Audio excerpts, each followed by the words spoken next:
राम राम भाई, स्वागत है आप सभी का आपके अपने यूट्यूब चैनल प्री रैंक पर।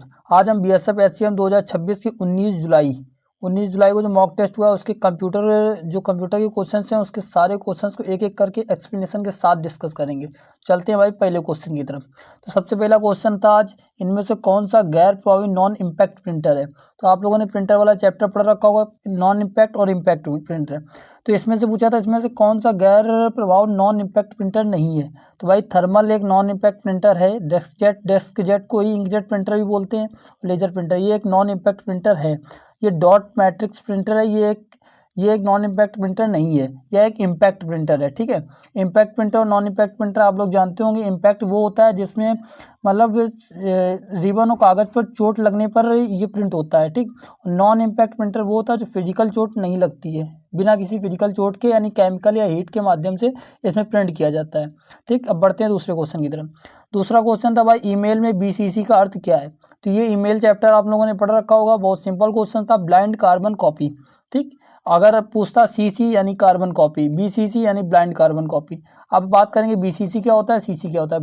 बीसीसी यानी जिसका प्रयोग तब किया जाता है जब आप एक ईमेल मतलब कई प्राप्तकर्ता को गुप्त रूप से भेजना चाहते हैं। मतलब आप ईमेल तो भेज रहे हैं लेकिन ये नहीं चाहते हैं कि हर व्यक्ति जान पाए कि हमने किसको किसको भेजा है, तो इसके लिए आप बीसीसी का यूज कर सकते हैं। कार्बन कॉपी, इसमें शामिल सभी प्राप्तकर्ताओं को एक दूसरे के ईमेल पते दिखते हैं, मतलब इसमें पता चल जाता है किस किस को मेल भेजी गई है। ठीक, बात करते हैं क्वेश्चन नंबर 3 की। क्वेश्चन नंबर 3 है, कंप्यूटर प्रणाली में निम्न में से कौन सा एक ऑपरेटिंग सिस्टम नहीं है। ऑपरेटिंग सिस्टम नहीं है पूछा है। ठीक है, तो सबसे पहले तो विंडो एक ऑपरेटिंग सिस्टम है, विंडोज, और लिनक्स भी एक ऑपरेटिंग सिस्टम है, यूनिक्स ये भाई बहुत पुराना एक ऑपरेटिंग सिस्टम है। जो एक एमएस ऑफिस है यह एक ऑपरेटिंग सिस्टम नहीं है, ये एक एप्लीकेशन सॉफ्टवेयर है। ठीक है, एमएस ऑफिस एक एप्लीकेशन सॉफ्टवेयर होता है। क्वेश्चन नंबर 4 पे है, पेस्ट के लिए शॉर्टकट कुंजी क्या है। मतलब आज देखो भाई कंप्यूटर का कितना सिंपल पेपर था। पेस्ट के लिए शॉर्टकट कुंजी क्या है, पेस्ट की होते हैं भाई कंट्रोल वी। ठीक, कंट्रोल वी, अब कंट्रोल वी हो जाती है पेस्ट की। ठीक, कंट्रोल ई क्या होता है, सेंटर अलाइनमेंट। अलाइनमेंट आप लोग जानते होंगे, लेफ्ट अलाइनमेंट राइट अलाइनमेंट है ना, तो लेफ्ट की होती है कंट्रोल एल, राइट की होती है कंट्रोल आर। ठीक, इस तरीके से सेंटर अलाइनमेंट की कंट्रोल ई। कंट्रोल एक्स का मतलब होता है किसी टेक्स्ट को कट करने के लिए। कंट्रोल एफ का मतलब फाइंड, यानी नेविगेशन पेन भी पूछेगा तब भी कंट्रोल एफ ही लगाएंगे।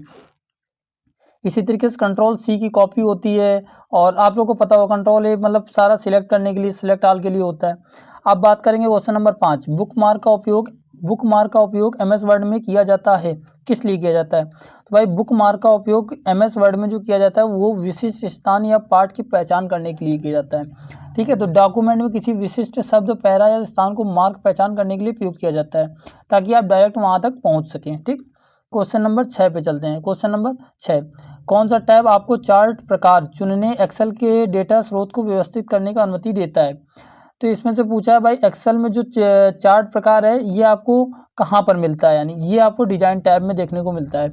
डिजाइन टैब एक्सेल में सिलेक्ट करने पर चार्ट टूल्स टैब एक्टिव होता है। ठीक, और डिजाइन टैब यहाँ हमें change chart type, select data और अलग स्टाइल चुन सकते हैं। ठीक है, क्वेश्चन नंबर 7 की बात करते हैं। क्वेश्चन नंबर 7, एमएस एक्सेल में एक्सपोनेंशियल डाटा के लिए किस सेल प्रारूप का उपयोग किया जाना चाहिए। तो ऑप्शन था फ्रैक्शन, स्पेशल, साइंटिफिक, कस्टम। इसका सही आंसर है साइंटिफिक। साइंटिफिक फॉर्मेट क्या होता है, ये नंबरों का एक्सपोनेंशियल नोटेशन देता है। जैसे किसी की पावर लिखनी हो, अगर जैसे 10 की पावर 2 लिखनी हो, इस टाइप से, मतलब इसका यूज साइंटिफिक तरीके से करेंगे। एमएस एक्सेल में एक्सपोनेंशियल डेटा के लिए किस सेल प्रारूप का उपयोग किया जाना चाहिए, तो साइंटिफिक सेल प्रारूप का उपयोग किया जाना चाहिए। क्वेश्चन नंबर 8 की बात करें। क्वेश्चन नंबर 8 में दिया एमएस एक्सेल 2007 वर्कशीट में पंक्तियों की अधिकतम संख्या कितनी है। तो भाई 2007, 2003 ये सब बहुत देखने की जरूरत है, इसमें क्वेश्चंस अधिकतर बच्चों के गलत हो जाते हैं। तो 2007 की बात करी गई तो इसका सही आंसर होगा 10,48,576, ये अधिकतम रो है। ठीक है, ये अधिकतम रो है। अब अगर 2003 की बात करता है तो ये 2003 वाला है, ये 2003 वाला है। ठीक, 65,536 इधर आ जाते हैं। एक्सेल 2007 के बाद के वर्जन में जो कुल पंक्तियां थी वो 10,48,576 आ रही हैं, और जो कॉलम है वो 16,384 हो गए हैं, यानी ए से एक्स एफ डी तक, और जो 2007 से पहले यानी 2003 वाला जो पुराना वर्जन था उसमें कुल जो थी वो 65,536 थी, और कॉलम जो थे वो 256 कॉलम थे। अब बात करेंगे क्वेश्चन नंबर 9।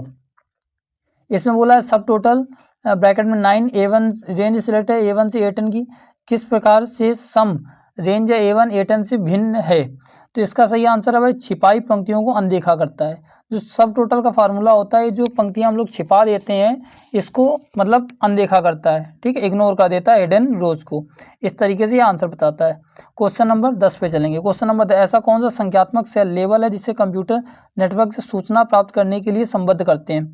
तो ये आईपी एड्रेस। आईपी एड्रेस ये एक है मतलब जो संख्यात्मक लेवल पर इसे कंप्यूटर नेटवर्क सूचना से संबद्ध प्राप्त होते हैं। आईपी एड्रेस क्या होता है, ये नेटवर्क जुड़े प्रत्येक डिवाइस को दिए जाने वाले एक विशिष्ट संख्यात्मक पता होता है, ठीक। यह डिवाइस को पहचान नेटवर्क पर उसकी सटीक लोकेशन बताने का काम करता है। इसके दो मुख्य प्रकार हैं, IPv4 और IPv6। IPv4 में 32 बिट का होता है, IPv6 में 128 बिट, ठीक है। ये इससे भी क्वेश्चन बनते हैं, ये भी आपको ध्यान रखने की जरूरत है। अब भाई बात करेंगे क्वेश्चन नंबर 11 की। क्वेश्चन नंबर 11 में किसी सेल A2 में एक फार्मूला लिखा है B3+5 दिया गया है, और यदि सेल A2 से कॉपी करके D5 में पेस्ट करना है तो D5 में फार्मूला पूछ रहा है क्या आएगा, ठीक है।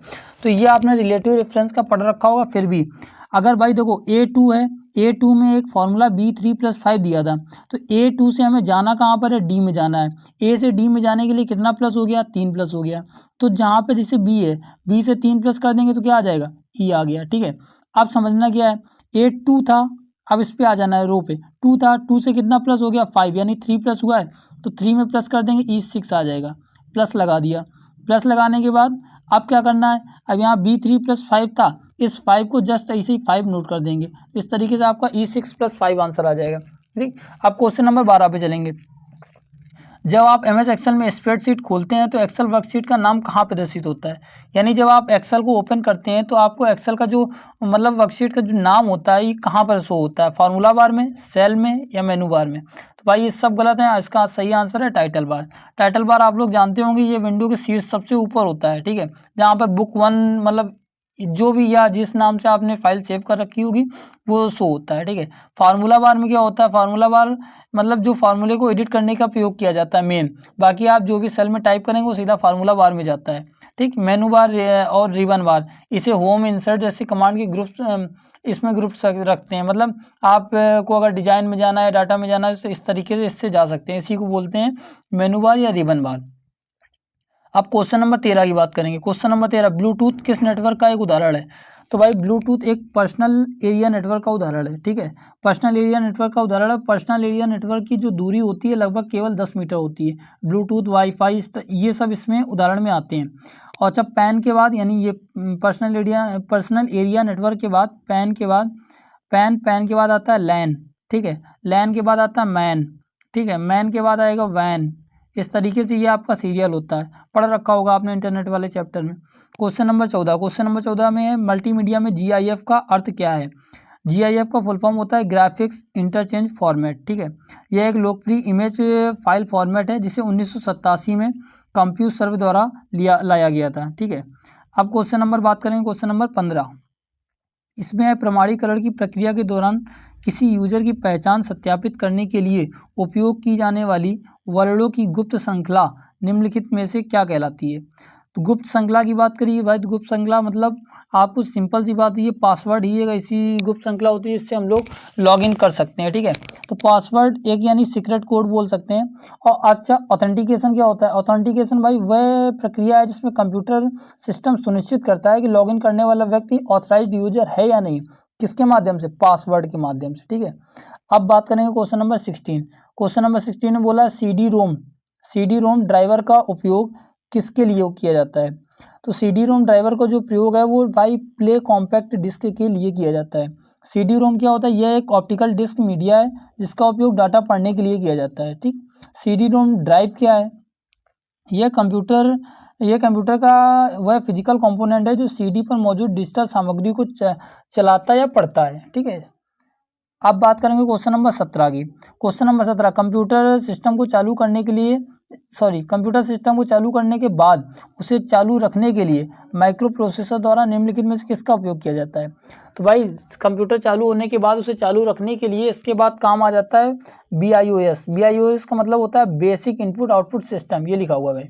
बेसिक इनपुट आउटपुट सिस्टम, ये मदरबोर्ड के रोम, ये जो मदरबोर्ड के रोम चिप पर संग्रहित होता है, ठीक है। अब बात करेंगे जैसे BIOS, इससे पहले जब कंप्यूटर स्टार्ट हो रहा होता है तो भाई उसको, उस प्रोसेस को हम लोग बूटिंग बोलते हैं, ठीक है, बूटिंग बोलते हैं। अब बात करेंगे क्वेश्चन नंबर 18 की, आईसी के वर्गीकरण का मुख्य आधार क्या है? आईसी के वर्गीकरण का मुख्य आधार क्या है, यानी आईसी जो होता है इंटीग्रेटेड सर्किट, ये किस आधार पर मतलब वर्गीकरण कर सकते हैं? ये ट्रांजिस्टरों की संख्या पर डिपेंड करता है भाई, जिसमें जितने ज़्यादा ट्रांजिस्टर होते हैं उसकी, उस आईसी की उतनी ज़्यादा पावर होती है, ठीक। अब बात कर लेते हैं क्वेश्चन नंबर 19 की। क्वेश्चन नंबर 19, किस प्रकार के कंप्यूटर्स का उपयोग चिकित्सालयों में ECG और डायलिसिस के लिए होता है? तो इस प्रकार ये जो डायलिसिस और ECG होने के लिए भाई हाइब्रिड कंप्यूटर का उपयोग होता है। हाइब्रिड का मतलब समझते होंगे, कंप्यूटर जो जिसमें एक अलग अलग प्रकार के एक से ज़्यादा कंप्यूटर आपस में जुड़ करके काम करते हैं, मिक्स काम करते हैं। हाइब्रिड कंप्यूटर ये एनालॉग और डिजिटल कंप्यूटर दोनों कंप्यूटर की विशेषता को जोड़ता है, ठीक है। यानी एनालॉग और डिजिटल दो प्रकार कंप्यूटर हो गए, इन दोनों की विशेषताओं को जोड़ता है, ठीक। ECG और डायलिसिस मशीनें लगातार शारीरिक संकेत यानी एनालॉग डाटा को मापती है और फिर परिणाम यानी डिजिटल डाटा में बदलती है, ठीक। अब बात भाई क्वेश्चन 19 क्वेश्चन ही है भाई, एक क्वेश्चन कहीं 20वां क्वेश्चन कहीं छूट रहा है हमसे, ठीक है, माफ़ी चाहेंगे उसके लिए। आप लोग को वीडियो कैसी लगी? अगर अच्छी लगी हो तो भाई चैनल सब्सक्राइब कर लीजिएगा, लाइक करिएगा, कमेंट करके बताइएगा जरूर वीडियो कैसी लगी। आप लोगों ने टेस्ट दिया हो तो नंबर जरूर बताइएगा। तो चलते हैं भाई, तब तक के लिए धन्यवाद।